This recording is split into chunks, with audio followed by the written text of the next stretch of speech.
aircraft ready for mission. Care package ready for aircraft. Mark the drop zone.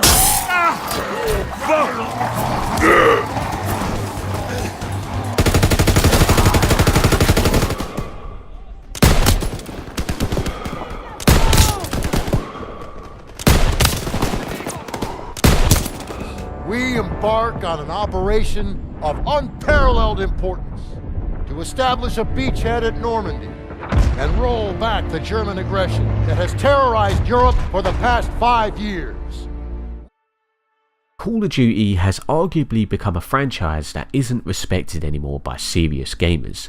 Infinite Warfare last year was the worst received Call of Duty in its many releases of games. Despite this, it still sold well and was top seller, outselling Battlefield 1, which was received well by gamers. Call of Duty will always sell regardless, but this year is an attempt to bring back serious gamers and old-time fans. So is this worth the call, or is this yet another forgettable game in the franchise? Colonel Davis sure can give a nice speech. His pep talk reminded me of the one Coach Johnson gave us on our Thanksgiving Day game versus Austin. I'm sure you remember we lost that game by 42 points. Call of Duty World War II's campaign is a personal story about Red Daniels, who you play as, and the bond you have with your squad platoon. It's less about the whole war from a large front and more about your squad's advancement through Western Europe. Call of Duty World War II's campaign very much reminds me of Band of Brothers and Saving Private Ryan. D-Day and America's involvement in the European theatre has been done in many games, but none in the way that CoD World War II has done it. Thanks to the fantastic visuals, cutscenes, sound and voice acting, the whole experience feels like a playable blockbuster World War II movie. I have never seen that in a video game before, and what this game achieves on the campaign front is honestly commendable. I loved the characters in Call of Duty World War II, and they all felt like believable characters that had emotion behind them. I can't often say that about a Call of Duty. The campaign is your typical Call of Duty Michael Bay explosions galore. However, this time the chaos and action feels relevant and appropriate. Although it can be far-fetched, it most of the time feels very fitting to the madness of World War II. Sometimes they take the destruction a little too far, but overall it's just fun and over the top in a way that fits well in World War II. Great set pieces also sets up for destruction that fits well, whereas in say for example Black Ops 3, those explosions just felt tacked on, cheesy and had no real context. Of course the experience is action packed and over the top and isn't all that realistic, just like James Bond or Indiana Jones isn't. That's fine though, it's a Call of Duty campaign, its signature is this sort of style. People love the crazy set pieces of James Bond. It's not realistic, but it's exciting because the set pieces are done in such entertaining context. The same can be said for moments in CoD World War II's campaign. This isn't a simulation of World War II, this is a Call of Duty campaign that aims to keep you on the edge of your seat, and I found it thoroughly entertaining. It's high quality as an action game, and there's nothing wrong with that, just like Uncharted and Wolfenstein are. You could argue that some of the set pieces have been done in countless Call of Duty games. This is true, the typical car chase scenes is definitely one. However, there are many set pieces and missions that are actually unique and have never been done before in a Call of Duty game, particularly the stealth missions. One of the most unique missions in the franchise is where the focus temporarily shifts away from Red Daniels and switches to a French protagonist where you play as a spy in Paris. The presentation is fantastic, the visuals are gorgeous, the voice acting is great and the audio of everything is expertly done, but none of this matters if the actual mission design isn't fun or creative, like in Battlefield 1's campaign. It's safe to say that Call of Duty World War II's campaign didn't suffer from the same problems as Battlefield 1's campaign. World War II had excellent missions and every single one was an absolute blast to play. Some were completely original to the franchise and some had been done before, but none of the reused design had been done in a World War II Call of Duty campaign, at least in the modern COD style. One complaint I have is the extreme overuse of the typical Call of Duty near-death experience. You know, the whole disorientated I just survived an explosion next to me effect. The amount of times you narrowly escape death whilst the ears are ringing and blurry disorientated effects happens whilst people are shouting your name just before your buddy pulls you back up starts to get a bit old after a while. The mechanics where you use your squad for ammo and health works really well. No longer do you regenerate health in the campaign, you now need health packs.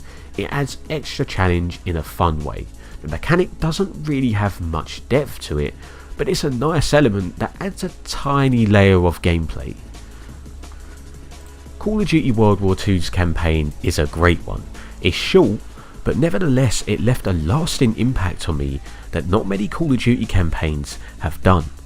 I think this is the first COD ever where it actually had a bit of genuine emotion and had decent pacing to allow for emotion. Without spoiling anything, there's even a moment to look at the aftermath of the Holocaust, which is something you just don't expect from a Call of Duty campaign. COD World War II's campaign takes you to many locations that we have seen time and time again. You'll be fighting battles that have been done in many games, but no World War II game in my experience has ever taken you on a personal journey where the focus is on the human emotions and personalities. How the game shows the strain and test on one's character through the madness of war is portrayed so well. I can hands down say that in my personal opinion, this is one of the greatest Call of Duty campaigns of all time. Although that might not be saying too much, because I don't think there are many good Call of Duty campaigns. Losing objective Bertha. Carbon Flitz Expo. The multiplayer is a real mixed bag. Divisions is a new way of progressing your soldier and adds a new layer to the progression system. Each division caters to a weapon class. For example, the Mountain Division is designed for snipers and Airborne is designed for SMGs. Each division has perks assigned to them, and the more you rank up the division, the more perks unlock that are stuck to that division. It's almost like an advancement of the pro perks back in Modern Warfare 2. I like it, but it doesn't really push the creator class system that much further and arguably limits the creator class system. The basic training is basically the one perk you can pick that can be used on any division and class. The unfortunate thing about this is that it's not that balanced. With there only being one to pick from, many basic trainings, aka perks, are much stronger than others, making it quite limited in the end, despite how many basic trainings there actually are to pick from. The division system is cool and I like it, but it doesn't really add anything else other than that, which is a little bit disappointing. You can prestige the division, which unlocks one weapon, which is cool, but there's nothing else beyond the first division prestige. Headquarters is the social space, which I think is a cool addition, but not really a game changer. The one addition to Headquarters that is very welcome is the Major Howard assignments, which are basically daily and weekly challenges that you can do which can reward you with supply drops. Yes, loot boxes are in the game, but this is nothing new for Call of Duty. I think currently the loot box system is a very fair system for loot boxes. In previous Call of Duties, the supply drop earn rate was incredibly stingy, and now with the Major Howard assignments, the earn rate is much fairer. At the moment, they contain cosmetics, and the current system is actually a great system for loot boxes anyway.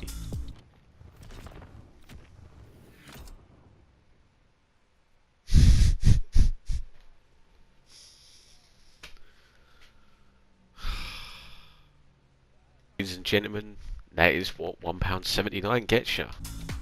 The cosmetics that this game has to offer are actually quite nice and do fit the World War II theme surprisingly. There are of course some goofy filler stuff like the emotes though. This is how I feel about the emotes.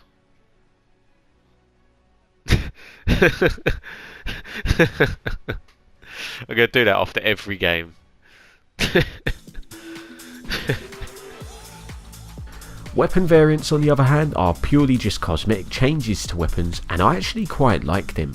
They look nice and fit the theme well. Let's hope that it stays this way. War mode is easily the highlight for Call of Duty World War II's multiplayer. It's essentially a mixture of Battlefield 1's Rush and Operation mode. It's an idea definitely borrowed from DICE, but it actually works really well in Call of Duty. It makes you wonder why they never did something like this in the first place. The maps are excellently designed too for war. Not only does the map progress, but the objectives change and the flow of the map changes. There are so many close quarters and long range opportunities. I found myself in some of the most exciting sniper and close quarter encounters in war mode. The funneling of enemies all fighting for the objective makes for some great opportunity for kills, but kills that are so closely tied to the objective. The flow of the mode is just excellent. You can play the objective whilst getting a huge stream of kills, and whether you are attacking or defending, you feel like it truly rewards you with kills if you actually play the objective. Thanks to the idea of the entire mode not affecting kill-death ratios, players now aggressively play the objective. With no deaths being recorded, there is zero consequence for playing the objective. It incentivizes and rewards playing the objective. I think this is the first time that a Call of Duty has truly achieved that. Unfortunately, however, there are only 3 measly maps for war mode. The mode gets old quick because of the lack of content, and it's really disappointing. Then we have the standard multiplayer modes with the standard maps. There's only 9, with many of them being pretty similar, 3 lanes and tied to close quarters combat. The maps make the game at times feel too fast paced, and it makes the whole experience feel like a modern CoD, but just without the boost jumping. Outside of war mode, it doesn't really feel like a World War II shooter. It feels like a modern CoD, but without the boost jumping with a World War II theme slapped on it. If you want more Call of Duty, but wanted a simpler, less far-fetched setting, then CoD World War II ticks the boxes for multiplayer. But if you're fatigued of the franchise, CoD World War II doesn't do enough to change that. CoD World War II's multiplayer is fun, the weapons feel great, and it's nice to have an old school World War II theme over the accessible pick up and play nature of Call of Duty's multiplayer. War mode is fantastic and something that the franchise has needed for years, but there's not enough of it. Headquarters and divisions are very nice additions, but don't offer anything deep enough to actually change the franchise enough.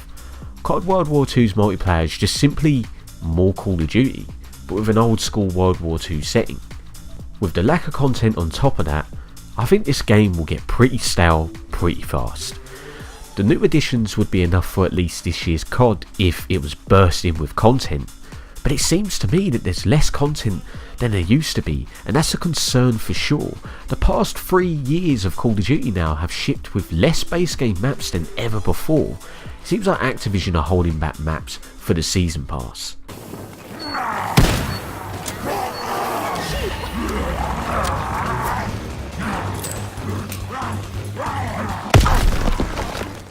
Zombies is solid, but I honestly don't think it's anything to write home about. The new progression system is nice and superior to the gimmicky one in Black Ops 3. The base game map has also ironed out the problem of it being too chore-like. Black Ops 3 instantly threw you a bunch of chores to do in order to progress through the map. Here in the Final Reich, it has layers of depth to the map and it's very well done. The things you need to do to progress start off as easy, and it actually guides you where to go, which is something I wish CoD Zombies did in the first place. As you get further through, it doesn't hold your hand anymore. The further in you get, the deeper and more complicated it gets. However, it still ends up following the exact same formula as Black Ops 3 Zombies. You'll end up having to look up YouTube videos in order to know what to do. It's not intuitive and just really benefits the YouTubers rather than gamers. The actual mode itself tries to be different to Treyarch Zombies, but it all ends up becoming very similar to their formula. Different types of zombies shake it up a bit, there's a little bit of a darker approach, and the story has a more believable tone, but that's about it. Other things are different just for the sake of being different. Points are called jolts, perks are consumed via an electric shock and are called something different, and the pack-a-punch is different, but fundamentally they're all exactly the same as Treyarch Zombies. I was expecting something different from Treyarch Zombies, but what we got was the same Zombies formula, but from Sledgehammer. That would have been great maybe 3 years ago, but now it's just boring, and I'm quite burnt out on it all. I would have much preferred a completely different type of World War II themed co-op survival mode, rather than Zombies. I also find the mode to be quite unbalanced. The difficulty of the map seems to be really off. I found the map to be extremely easy until round 20, which is about an hour in. It takes an hour for the mode to actually become challenging. The difficulty suddenly spikes at round 20, and I think that's an issue. I don't want to have to play for an hour for it to start ramping up. CoD Zombies in general for me just lasts too long.